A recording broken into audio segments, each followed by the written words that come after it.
Hi friends, my name is Maruti and I'm the co-founder of Kaku. This video will be there both in Hindi as well as in English. I'll first start off with Hindi and then I'll say the same things again in English for the students who don't know Hindi well. So if you want to skip to the English version, you can check the timestamp in the description of this video. You can go to that particular point and then you can listen to the English version of the same video. MBA institutes का final results आ गए हैं. काफी students मुझसे पूछ रहे हैं कि उनको जो भी इंस्टीट्यूट में एडमिशन मिल गया वहां पे ज्वाइन होना चाहिए या कैट की तैयारी फिर से करना चाहिए. ये डिसीजन आंसर करने से पहले आपको कुछ चीजों के बारे में सोचना चाहिए. पहला चीज ये है कि क्या आप अभी जॉब कर रहे हो या नहीं कर रहे हो. क्योंकि अगर आप जॉब नहीं कर रहे हो, आप घर पे बैठ के अगर कैट की तैयारी कर रहे हो तो 2-3 महीने के बाद आपको थोड़ा एक्स्ट्रा स्ट्रेस महसूस होगा. क्योंकि आप अभी 15-20 साल के तो नहीं हो. आपके सारे फ्रेंड्स कोई ना कोई जॉब तो कर रहे हैं और आपके पेरेंट्स को भी आपसे कुछ एक्सपेक्टेशन है कि आप जॉब करो, आपका सैलरी लो, ये भी है. तो अगर आप घर पे बैठ के प्रिपरेशन कर रहे हो तो अगर आपके पेरेंट्स कुछ भी नहीं बोलेंगे तो भी आपको अपने आप में थोड़ा फीलिंग आएगा. क्योंकि 2-3 महीने के बाद अगर आपका कोई फ्रेंड आपसे कॉल करेगा, आपसे बात करेगा और वो अपने दिन के बारे में बताएगा कि ठीक है मेरे ऑफिस में ये चल रहा है या इस वीकेंड में यहाँ पे गया या इस रेस्टोरेंट पे गया ऑफिस के कलीग्स के साथ, और आपको लगेगा कि मैं कुछ नहीं कर रहा हूँ, किसी से मिल नहीं रहा हूँ, मैं सिर्फ घर पे बैठे पढ़ाई कर रहा हूँ, तो वो भी आपको वो मेंटल स्टेट जो होगा वो मुझे नहीं लगता कि इतना ऑप्टिमिस्टिक होगा. सेकंड चीज आपको ये सोचना पड़ेगा कि इंप्रूवमेंट का स्कोप क्या है. अगर आपने कैट एक बार दिया और आपका परसेंटाइल 75% है और आपको लग रहा है कि मैंने इतना अच्छे से प्रिपरेशन नहीं किया, तो अगर मैं अच्छे से प्रिपरेशन करूंगा तो 75% से 95, 98, 99 तक जा सकता है. अगर आपको वो कॉन्फिडेंस है कि मैं अच्छे से तैयारी करूंगा तो मेरा परसेंटाइल इंप्रूव होगा, क्योंकि मेरा जो भी परसेंटाइल अभी है दैट इज नॉट मेरा बेस्ट, तो इट मेक सेंस. तो उस पे आपको कैट फिर से लेने की वो डिसीजन अच्छा होगा. लेकिन अगर ऐसा है कि आपने कैट ऑलरेडी 3-4 बार दे दिया और आपने अच्छे से प्रिपरेशन किया लेकिन आपका परसेंटाइल से 85 या मे बी अच्छे से 90 है, आपका बेस्ट परसेंटाइल जो भी आया है वो 90 परसेंटाइल है, आपको सोचना पड़ेगा कि ठीक है मैं एक और बार अगर कैट दूंगा तो वो 90 से कहां तक जा सकता है. मेरा परसेंटाइल अगर प्लेटो हो गया, आपका परसेंटाइल अगर प्लेटो हो गया तो शायद इतना अच्छा नहीं होगा कि आप फिर से रिपीट करो, क्योंकि उसका क्या स्कोप है इंप्रूवमेंट के लिए. तो वो एक और चीज होता है कि अगर आपको लग रहा है कि आप अच्छे से तैयारी करोगे तो आपका परसेंटाइल सिग्निफिकेंटली इंप्रूव होगा. आपको लग रहा है कि आपने जो भी इस टाइम परसेंटाइल लाया है वो आपका बेस्ट के आसपास नहीं है. अगर आपको ऐसा लग रहा है तो कैट फिर से दे सकते हैं. लेकिन अगर आपको लग रहा है कि मैंने एज इट इज काफी ज्यादा मेहनत किया, मैंने जो भी मेरा बेस्ट है मैंने दे दिया और मुझे लग रहा है कि अभी मेरा इतना परसेंटाइल है, तो अगर वो परसेंटाइल इंप्रूव करने का स्कोप कम है तो मुझे नहीं लगता है कि आपको कैट फिर से रिपीट करना चाहिए. अगेन जो भी अच्छा कॉलेज मिला वो ले लीजिए. तीसरी चीज जो आपको सोचना चाहिए कि आपका वर्क एक्स कितना है. अगर आपका वर्क एक्स 1-2 साल ही है तो आप आराम से कैट एक या 2 बार और दे सकते हैं. लेकिन अगर आपका वर्क एक्स ऑलरेडी 3 या 4 साल है तो वो वर्क एक्स भी काफी ज्यादा बढ़ाना इतनी अच्छी बात नहीं है. अगर आप कैट दे रहे हो और आपको 2 साल का एमबीए करना है, तो अगर आपका वर्क एक्स 3 या 4 साल ऑलरेडी हो गए तो आपको ये सोचना चाहिए कि जो भी कॉलेज में एडमिशन हुआ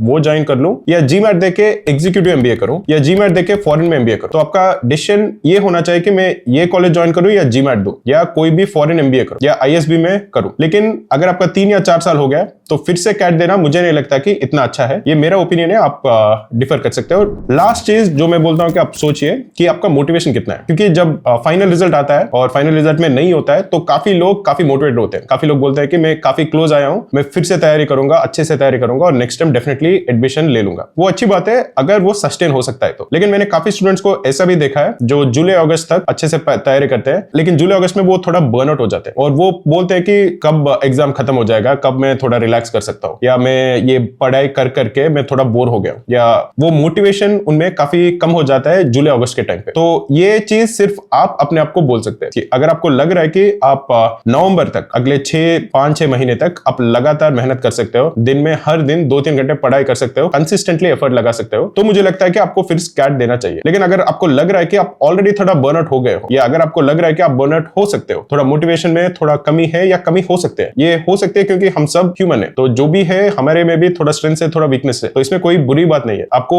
एक नॉन इमोशनली एक डिसीजन लेना चाहिए. अगर आपको लग रहा है कि अभी 2-3 महीने के बाद मैं शायद बर्नआउट हो जाऊंगा, उस टाइम पे आप सोचिए कि थोड़ा कॉलेज जो भी है अच्छा कॉलेज है जिसमें आपका एडमिशन हो गया उसमें ज्वाइन कर लीजिए. लेकिन अगर आपको लग रहा है कि नहीं मैं काफी मोटिवेटेड रह सकता हूं, मेरे लाइफ में मैंने काफी चीजें ऐसे की है जो काफी मोटिवेटेड था, काफी सस्टेन्ड एफर्ट मैंने लगाया है, अगर आपको वो कॉन्फिडेंस है कि आपने ऑलरेडी ऐसा कुछ किया है जिसमें 6-7 महीने के लिए कंसिस्टेंट एफर्ट लगा था और आपने वो एफर्ट लगाया है, तो मुझे लगता है कि आपको फिर कैट की तैयारी करने में कुछ प्रॉब्लम नहीं होगा. अगर ये सब सोचने के बाद आपने ये डिसीजन लिया कि आपको फिर से कैट लेना है, तो मेरा एडवाइस ये होगा कि सिर्फ कैट नहीं, सारे एमबीए एग्जाम्स ले लीजिए.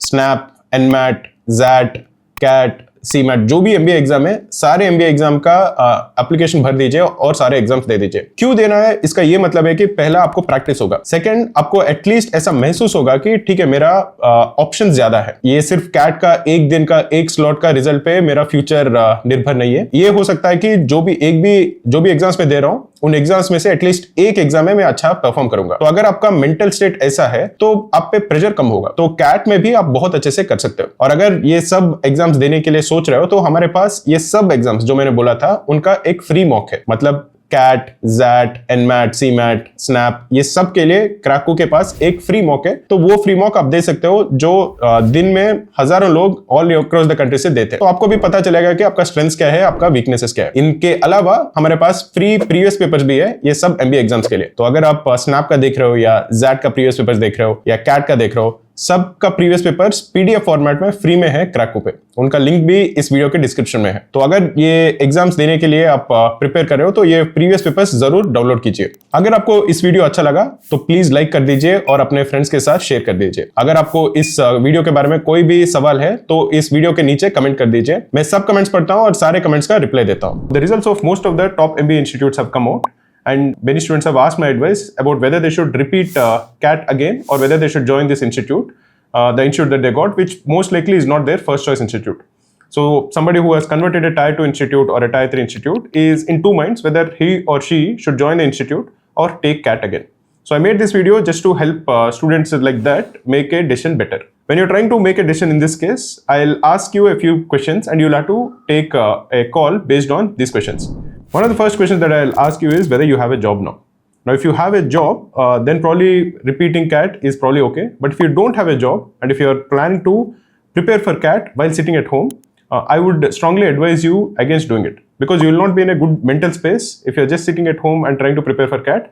And there is also a good chance that you lose motivation. In the middle of your preparation journey, you might feel exhausted or burnt out. Similarly, on the day of the examination, if you don't have a job and you prepared for say 6 months or say one and a half year, if the gap year is extending to more than a few months, on the day of the examination, you'll have a lot more stress because you feel that your options are limited. You don't know what you will do if you don't perform well on the day of the examination. So your performance also will be affected if you don't have a job. And that is something that I would strongly advise you against. So if you don't have a job, think strongly about whether you should really repeat while sitting at home. That is something I would advise you against doing. The second question is, what do you think is your scope for improvement? Say you are somebody who has taken CAT only once and you have scored say 75 percentile. Then I would say that with sustained effort for say 6 months, there is a good chance your percentile will increase from say 75 percentile to 95 to 99 percentile the next time. But if you are somebody who has taken CAT say 3 times or 4 times and you have scored say 90 percentile, your scope for improvement, in my opinion, is limited because probably you have already plateaued on where you can really reach or how much effort you can put in. Now, from that standpoint, it I think doesn't make a lot of sense for you to repeat. If you've already scored more than 90 percentile, if you've taken CAT say 3 times, so how much are you really going to improve by putting in one more year of effort? So that scope for improvement is something that you'll have to think about. If you think that you can improve significantly your CAT score by putting in good effort for the next 6 months, then you should take CAT. If you feel that I have nearly done to the best of my ability, it is very difficult for me to improve significantly. You can improve partially, but if you feel that I can't improve significantly, then I think repeating again for CAT doesn't make a lot of sense. The next question I'm going to ask you is, how much work ex do you have? If you have work ex of say 1 or 2 years, then I think you have the luxury of taking CAT again 1 or 2 times. But if you already have say 3 or 4 years of work ex, then that luxury of again repeating and again taking CAT probably is not there with you, because you don't want to have a lot of work ex when you're planning to do your 2-year MBA from India. So if your work ex is already quite a lot, the question you should ask yourself is, should I join this institute that I got, or should I probably look at other career options? Should I probably look at GMAT? Should I try to apply for MBA abroad or for executive MBA in India? Maybe you can even consider colleges like ISB. So the question, if you have more than 3 years of work ex, 3 or 4 years of work ex, is whether you should join the institute that you got, or whether you should probably take GMAT or do other MBAs instead of the 2-year MBA program that is available in most of the MBA colleges in India. The next question I'm going to ask you is, how motivated are you? Because I've seen many students who started off very ambitiously, but by the end of July or August, they felt burnt out. They felt that, okay, I don't want to study more. I just want the exam to be over with. So if you feel that you'll get into that kind of a mental space, then I don't think repeating CAT again makes a lot of sense. Because you want to have that sustained effort, you want to have that zeal to do well in the examination and even to prepare well for the examination. So the next 6 months or so, you'll have to put in a lot of effort. You'll have to put in a lot of hard work. You'll have to put in hours every single day. So if you feel that you're motivated enough to continue this hard work till the day of the examination, then you can think of repeating CAT. But if you feel that you're already feeling tired with this MBA program, or you're feeling tired about this MBA journey, you just want to get it done, then I think you're probably not in a good mental space to actually put in the effort required to do well in CAT. So in that case, again, I think you should join the institute that you already got. If you have decided to take CAT again, my advice for you is that I want you to take all the MBA exams. That is not just CAT. I want you to take SNAP, CMAT, XAT, NMAT, all of them.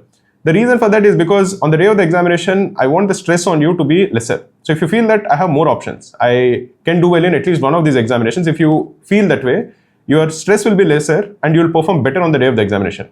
And in fact, for all the exams that I mentioned, like SNAP, NMAT, for all of them, we have free mocks available for each one of those examinations in addition to CAT.